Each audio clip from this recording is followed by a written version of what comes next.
The room was cold. Metal walls, blinking red lights, and the sound of machines made it feel like a prison from the future. Inside this dark lab there was a glass cage, and inside the cage there was a girl. She had no clothes, no name, no voice. Just fear in her eyes. Her body was weak. Thin arms, bruised skin, messy hair. She sat in one corner of the cage, hugging her knees, looking down. She didn't know who she was. She didn't remember where she came from. All she knew was pain, tests, and the cold floor of her prison. Scientists in white coats walked past her every day. They never looked at her like a person. They looked at her like a thing. A subject, a number. On the cage, a tag read, Subject 43, Alien Female. She didn't understand their words, but she understood their faces. Cold, unkind, sometimes they hurt her.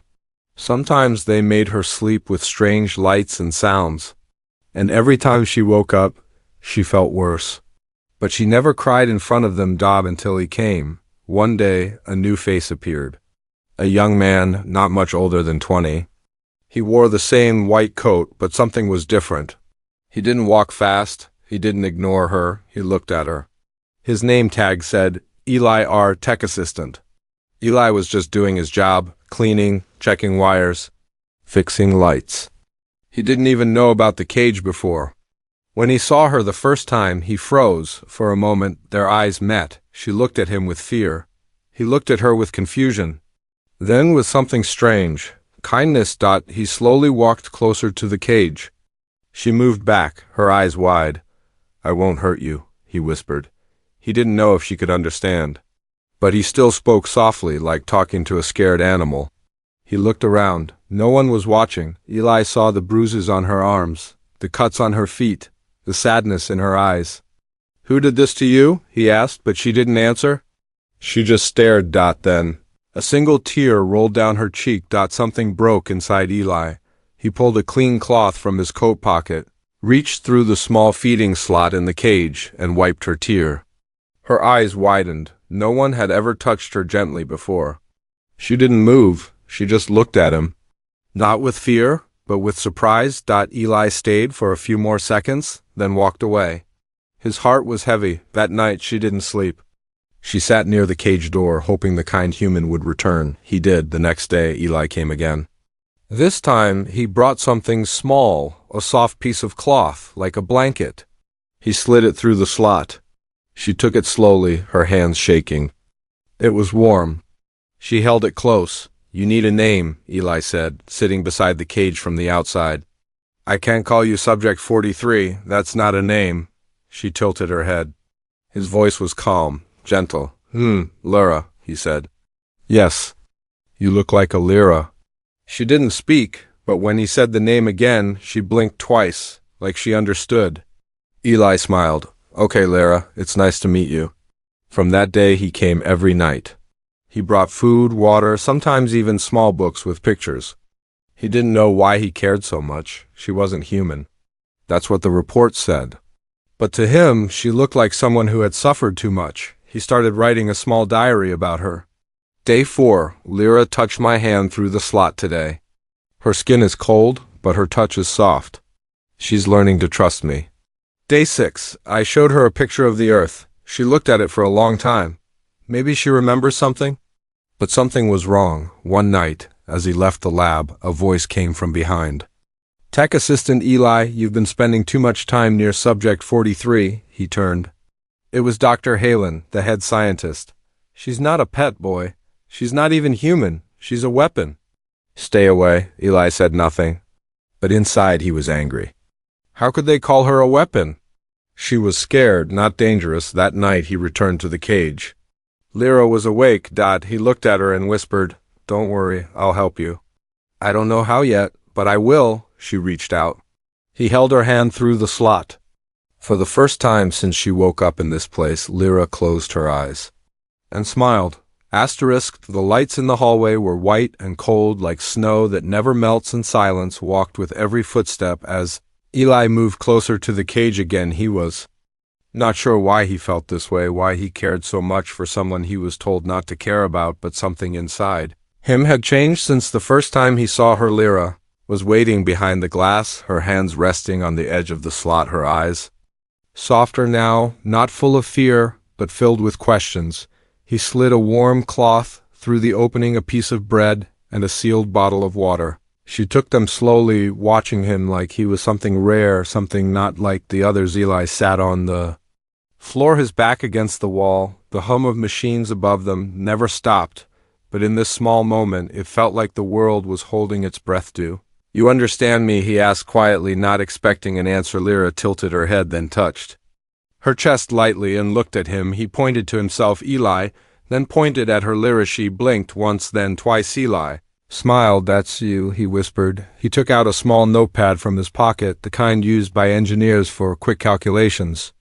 But now it was full of short-line sketches, words that made no sense to others but meant everything to him. He showed her a drawing of a planet, round and blue, with a moon beside it, and stars around the edge. He tapped the planet Earth, then tapped his chest again. "Earth," he said. Lyra stared at the drawing, her hand slowly reaching out to touch the paper. She didn't speak, but her fingers traced the shape of the Earth with care. Then she pointed at the stars. He nodded. That space. She held her hand to her head, then waved it outward. He didn't understand at first, then realized she was showing him something, memories. Maybe. He leaned forward. Telmesh closed her eyes. Her hands moved in slow motion, shapes he couldn't follow, but then she touched her own heart, then touched the cage. Her eyes opened and tears were shining in them. "They took you," he whispered. She didn't nod, but he knew. Eli checked the hallway again. No one was coming, no cameras nearby. In this blind corner of the lab, he took out a small audio device, pressed record, and spoke softly. "Subject 43, real name unknown, response to name Lyra, not aggressive, shows emotional responses, clear signs of understanding, visual and verbal cues." He paused. "Not a threat, not dangerous, not what the reports say." He looked at her. "Lyra, do you remember where you came from?" She touched the glass. He showed another drawing, a spaceship, this time crude and simple. She nodded once slowly, then reached down and touched the floor. "You crashed?" He guessed no. She shook her head. He pointed up. "You were taken from space." She nodded. Eli felt cold inside, not because of the air, but because of the truth. She was not a visitor, she was a prisoner. He stood up and walked in circles, his heart beating fast. "This is wrong," he whispered. "This is all wrong." When he looked at her again, she was staring hard at him, like she knew what he was thinking, like she knew what was coming. He crouched near the cage again. "They're using you," he said. "They're planning something. I've seen files. I didn't understand them before, but I will now. I'll read more. I'll find out. I'll help you." She reached out her hand again, and he took it between both of his fingers closing around hers, like she might disappear if he let go suddenly. A noise echoed from the far side of the lab, heavy boots, loud voices. Eli stood up quickly, pulling his hand back. "Security check." Lyra was still and quiet, hiding the blanket and food behind her. Two guards walked in, scanned the area, didn't say a word. "Just checked doors," then left. When they were gone, Eli exhaled slowly, his hands shaking a little. Lyra came close to the glass again, her face calm, but her eyes full of warning. "Time is short." That's what her eyes were saying. Eli knew he couldn't keep visiting her like this. Someone would notice, something would break, and they would take her away, maybe end her. He had to act fast before he left that night. He looked at her one last time. "I'll come back tomorrow, and when I do, I'll tell you everything I learned." Lyra blinked once, then touched her heart, and then pointed at him. He smiled and walked away. Behind him, in the silent lab, the glass cage remained cold, but for the first time in years, the soul inside it felt a tiny spark of hope. The night was quiet, but Eli could not sleep. His mind was full of thoughts. Pictures, plans, danger, and her. Lyra, she was more than a test subject, more than a name in a file, and more than the number they gave her. She was real, alive, scared, and somehow stronger than anyone Eli had ever met. The next morning, Eli entered the lab early, before the others arrived, his heart beating fast. He carried a small scanner device and a folded map in his coat. He walked to the cage like usual, trying to look normal, but inside his hands were shaking. Lyra was already at the glass, her eyes watching his every move, her fingers tapping a soft rhythm on the surface. He knelt near the small slot and slowly slid the folded paper through it. She opened it carefully, her fingers tracing the lines. It was a map of the lab. Eli pointed to the cage, then to a hallway marked red, then to a door marked escape. He whispered. Lyra looked up, her eyes narrowed, not in fear, but in focus. She pointed to the cameras drawn on the map. Eli nodded. He had been watching. The guards had been counting the seconds between each scan, between each step, between each pass of the red light. We have 2 minutes between each cycle, Eli said, his voice soft. I can disable the security for exactly 90 seconds, no more. Lyra looked down at her hands, then back at him slowly. She turned her palm upward, and in a faint glow a light shimmered for just a second. Eli stared. You never showed me that before, he whispered. Lyra closed her hand and shook her head slowly. I understand, he said. You had to hide. I'd reached into his coat again this time. He brought out a small chip, a data key, something he had stolen from the main server last night. It contains research files, project documents, and something labeled Omega Protocol. He had not opened it yet, but he knew it was important. Lyra took the chip in her hand, her fingers glowing again for a moment, then fading. Eli was surprised she could connect to it just like that. She looked up and blinked 3 times, then pointed at the ceiling, then at the floor, then at the wall. Multiple sensors. Eli understood. Now this was bigger than he thought. She knew the lab better than anyone, not just from looking, but maybe from feeling it, from hearing its machines. That day, Eli spent hours at the maintenance bay pretending to repair control panels, but in reality he was planting a loop code, a tiny signal that would make the cameras show the same 5 seconds again and again, just long enough for her to get out unnoticed. He tested it 3 times. All worked. Later that night he returned to her. The plan was ready. Tomorrow, he said, 1 hour after lights out, I'll trigger the loop. The door will unlock from this panel here. He tapped the cage side, but he had doubts. What if she got hurt? What if he failed? What if they were caught? Lyra reached her hand out again. He held it, and for the first time her hand was warm. She was ready. The next night came quickly. The lab was quiet, only 2 guards on the floor. The others were upstairs running late tests. Eli sent the signal. The loop started. The clock was ticking. He ran to the cage, typed the code, and the lock clicked open for the first time since she was taken. The door moved. Lyra stepped out slowly, her legs shaking, her eyes full of fear and hope. They moved fast, silent, through the back hall, hiding behind crates and boxes. The alarm stayed off and the cameras kept looping, but just before they reached the exit, a light flashed. Red motion sensor. Eli pulled Lyra behind the panel, holding his breath. Footsteps came running, a voice shouting, check sector 7. Lyra looked at him, her hands glowing softly. She raised them and pointed at the sensor. A wave of silent blue passed from her fingers and the red light faded. They moved again, reached the exit door. Eli tapped his card, but access denied. He cursed under his breath. Lyra stepped forward, placed her hand on the panel. The door hissed and opened outside. The wind was sharp and the sky above was dark stars hidden behind thick clouds, but it felt like freedom. They ran across the landing pad toward a service tunnel when suddenly a voice echoed behind them. Stop right there. A tall figure stepped out, gun raised, white coat shining in the floodlight. It was Dr. Halenelli. Stepped in front of Lyra. She's not going back, he said. She's not yours. Halen said she's government property. She's dangerous. She's an alien. She's alive, Eli answered. Lyra stepped beside him, her hands glowing, her eyes burning. Not with anger, but with strength. Halen raised the gun, but before he could shoot, the panel behind him sparked and exploded. Lyra had aimed not at him, but at the machine. Smoke filled the air. Eli grabbed her hand. Run. They disappeared into the dark tunnel. Alarms screaming behind them. The tunnel was long and cold and full of echoes. Every step they took bounced back like a whisper from the walls behind them.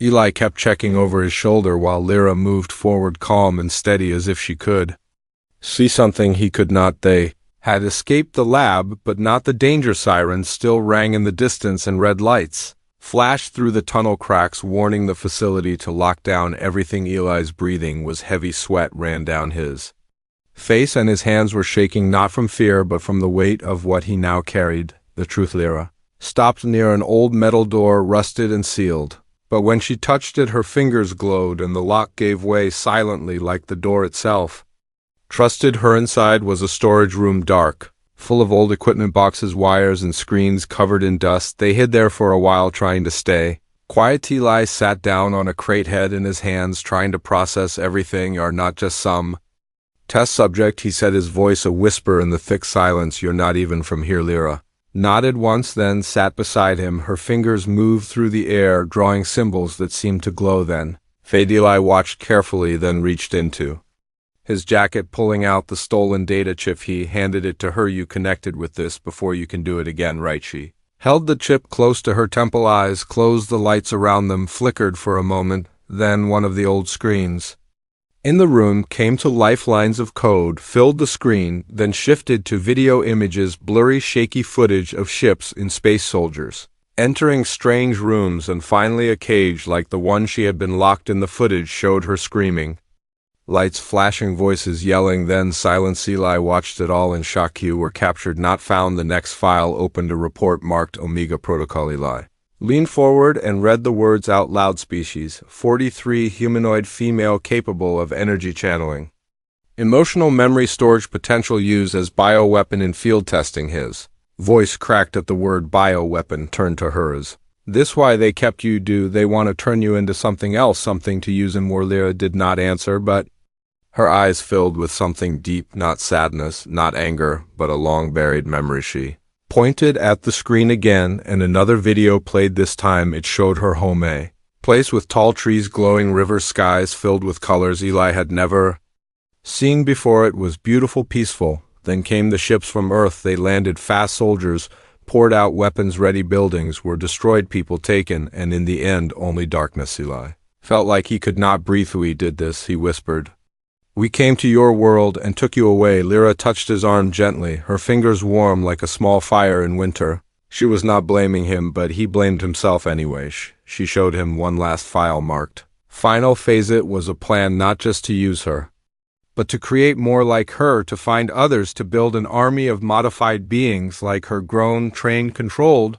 They were going to make more cages. Eli stood up, eyes wide. We have to stop this. Lyra nodded. He opened his backpack, pulling out tools, wires, circuits. He started working on an old comms panel while she powered it with her energy. We can send a message, he said. We can tell the world, we can tell your people, maybe both. Lyra looked at him, then placed her hand on the panel. Light spread through the room like a sunrise, and the signal burst out into space. Now someone would hear them. Suddenly they heard movement outside, boots, voices, flashlights getting closer. They had been found again. Eli looked at Lyra. We fight or we run. She closed her eyes, then stood tall, her hands glowing brighter than ever. We do. Both her eyes sad. The door shook, someone trying to break in. Eli grabbed a metal rod and stood beside her, heart racing, not from fear, but from purpose. He was not just a tech boy anymore, and she was not just Subject 43. She was Lyra, and he was her only friend. The truth was now out there. No more cages.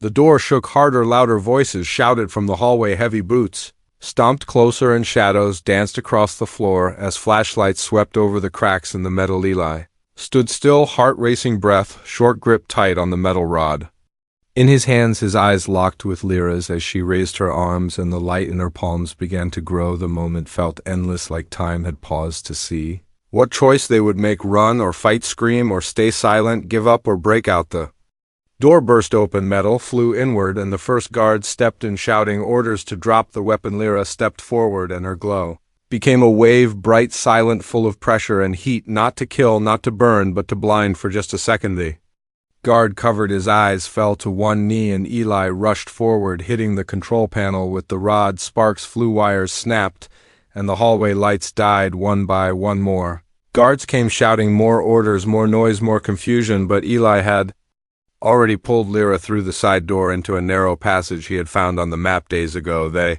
ran fast, boots slipping on the dusty floor, shadows chasing them, alarms screaming above like the entire building was crying out in anger. Lyra stayed close, her hand holding his, pulling when he slowed, guiding when he turned wrong, her sense of space perfect, like she could feel the walls breathing around them. They passed through storage, then lower labs, then through a tunnel marked for cargo drones. Abandoned, broken parts scattered like bones of machines that had given up. Ahead was a heavy blast door, sealed tight, meant to keep things in or out. Eli reached it first, typing fast on the keypad, fingers shaking. Access denied. Lyra touched the door, closed her eyes, and the metal hummed with energy. Lights flickered above, and the door unlocked with a slow hiss. They stepped inside. It was a hangar, big, wide open, full of airships. Small transport models, some old, some new, all silent under dim emergency lights. Eli turned to her, breathing hard. We get one of those, we get out of here. She nodded and pointed to a ship in the far corner, small enough to fly with two people, big enough to hold a future. They ran to it. Eli jumped into the pilot seat, powered it on while Lyra stood at the ramp eyes, watching every corner, every shadow engine's online fuel, low, but enough for a short jump. Eli checked the nav system and looked back at Hershey, climbed in, and the door sealed behind her. Then a voice came from a speaker above, calm, cold, and cruelly liar, and subject 43. You are ordered to surrender. This is your final warning. It was Halen again, his voice sharp like broken glass. You don't understand what you're doing. He said she is not yours to protect. She is property of Earth Defense Command. She is not human. Eli looked at Lyra. She stared at the speaker, silent, then turned away. He flipped the controls, and the ship roared to life, engines glowing brighter than her hands ever had security turrets. Turned from the ceiling guns, aimed ready to fire. Eli pulled the throttle, and the ship lifted. Bullets hit the hull, metal sparked. Alarm screamed, but the ship kept rising. He pushed it harder, climbing faster as the roof above began to open. Then something hit them, a blast from the left wing, shaking the cabin, throwing sparks across the dashboard. Lyra held onto the wall, her hand glowing, pushing energy into the ship systems. Eli could feel it, everything coming back online like she was part of the machineware. Not stopping now, he shouted. Another blast came closer, louder, but missed, and then they were outside. Cold air rushed in, stars above, wind howling, mountains below, and behind them the lab disappeared into the ground like a bad memory being buried. They had made it, but the ship was damaged, warning lights flashing, oxygen low, engine heat rising, and no destination lock. Lyra looked at him, her eyes asking the question he already knew, where now. He searched the stars, then pulled the chip from his pocket. The one she had touched, the one with her world still hidden inside. He placed it into the nav system, and the screen lit up, showing a signal far, far away, blinking slowly like a heartbeat. Her home. He selected a course lock, system overloaded, but possible. He looked at her. Do you trust mesh? Reached across and touched his hand again, her fingers warm as always, but now steady, no fear, no pain. Just truth. He smiled for the first time in days. Then he pushed the button and the stars bent around them. Asterisk. The stars twisted like threads of light as the ship pushed through the edge of space-time, bending engines, screaming, metal groaning under pressure, and still they moved faster. Eli held the controls, tight knuckles, white sweat dripping down his forehead. His eyes locked on the navigation panel where the signal blinked steady far away, but alive. Lyra sat beside him, calm eyes closed, her hands glowing softly, fingers spread over the broken dashboard, her energy flowing into the systems like she was breathing life into a dying heart. The ship shook again, warning lights flashing, oxygen low, hull compromised, and behind them the black void lit up with red dots blinking in fast pursuit. They refollowing us, Eli said, voice shaking. 3 drones maybe.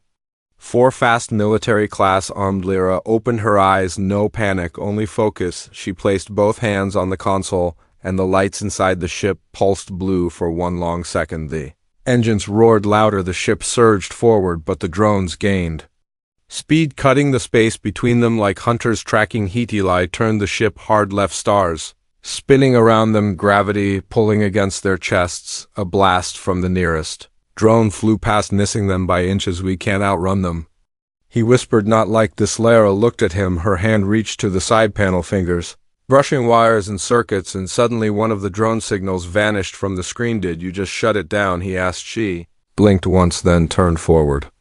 Again, the next drone fired again, this time hitting the back wing. Sparks exploded, heat spread through the cabin. Alarms screamed damage critically. Eli fought the controls. The ship tilted left, dipping lower through a field of broken satellites, ancient space junk spinning like frozen ghosts. He flew into the debris field, the only place they might lose them. Metal flew past the window, shattered parts of old machines, broken antennas, shattered panels. A graveyard of human invention, drifting forever. The drones followed, but slower now, cautious, weaving through the chaos. Lyra raised her hand, pointed to the left. A large piece of wreckage floated nearby, big enough to hide behind for a few seconds. Eli pulled the ship behind it, engines silent, lights off, power low, everything quiet. They waited. Lyra closed her eyes, listening, feeling the air, the pressure, the energy. The drone slowed, hovered, searched, then moved past. Eli held his breath, one hand on the throttle, ready to run again. Lyra opened her eyes,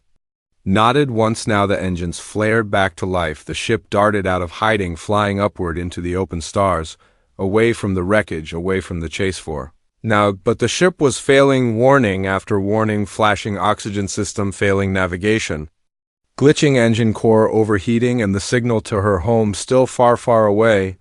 "We need to land," Eli said. "We won't make it like this." Lyra placed her hand on the map screen, and it shifted, showed a nearby moon colony, small, marked abandoned, no activity.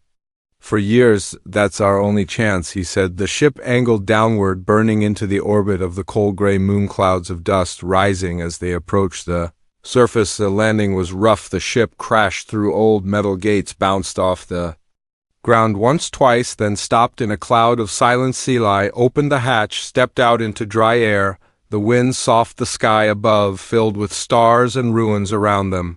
Buildings, empty metal, rusted lights, long dead. Lyra followed, her feet touching the ground like she remembered something, her eyes scanning the place slowly. "This used to be a research colony," he said, "closed after the war, forgotten by most people." She walked to a broken pillar, touched the wall, her hands glowing, and for a moment the lights inside flickered, then came back to life. "How do you do that?" he asked. She looked at him and pointed to her chest, then the stars, then the ship energy memory connection. "You read not just from another world," he said. "You're part of something bigger." Lyra nodded, then turned quickly, her eyes narrowing, her body. Steffe sound came from the distance, engines moving. "They found us," Eli whispered. Shadow appeared in the sky, not a drone this time, but a full gunship, heavy, fast, and deadly. "We have no weapons, no defense." Lyra stepped forward, raised her hand, and the ground beneath them trembled. The air shimmered, and a wave of light spread around the colony like a shield. Invisible but strong, the gunship fired. A blast hit the shield and scattered. Like sparks in a storm, they kept firing, and she kept standing, glowing brighter with each attack. Eli watched her and saw not fear, not weakness, but power, real power, and it was hers. The air around the moon base shimmered like light through water, silent and strong, while above them the enemy ship hovered like a dark god, angry and waiting to destroy. Lyra stood in the center of the ancient landing pad, arms raised, eyes glowing brighter than fire, her body steady like a pillar that could not break. Eli stood behind her, heart pounding, chest tight, his hands shaking, not from fear, but from the weight of watching something so impossible become real. The gunship fired again, loud, heavy blasts that tore through clouds and screamed across the sky, but the wave of light around the base did not break it, only pulsed like it was breathing. Lyra's glow was spreading into the ground, flowing into the walls, the metal, the sky, even into the broken systems of the old base, giving them life again. Old towers lit up, screens flickered, control panels hummed awake, as if the place itself remembered it once had purpose, and now that purpose had returned. Eli stared at the map in front of him, blinking as it showed new signals, not enemy, not Earth, something else, something far and wide and beautiful. "They rehearing you," he said, his voice full of awe and disbelief. "They're really hearing you." She turned to look at him, her eyes soft and burning with emotion, her lips parted, but no sound came, just a look that said everything. Hope. The sky shifted again, a light far in the distance, blue and slow, moving across the stars. Not a gunship, not a drone, a ship, big, old, quiet, graceful. Lyra's people. Eli stepped forward, eyes wide, as the vessel grew larger, moving with peace, not war, not fire, just light and purpose. The enemy gunship turned its attention upward, its path now blocked by something it did not understand. It fired one more time, a desperate shot that hit the shield and disappeared like smoke and wind.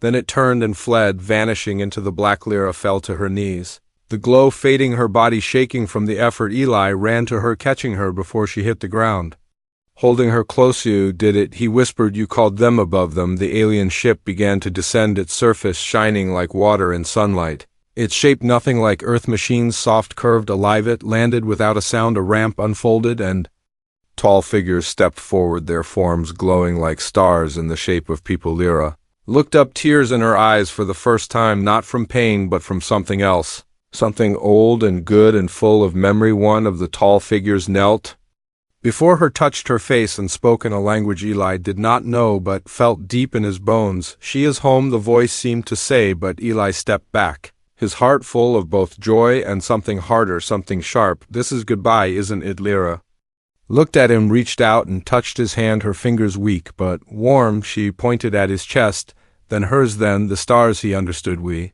Different, but not apart, he nodded, even though it hurt, even though the sky felt heavier without her. The alien figure looked at Eli, then bowed gently, a sign of thanks, or maybe respect. Then another stepped forward, offering him a small device, a cube of light. Lyra took his hand, placed the cube in his palm, and held it there for a moment. You can call us if you ever need help. That's what her touch said. Eli closed his fingers around the cube and smiled.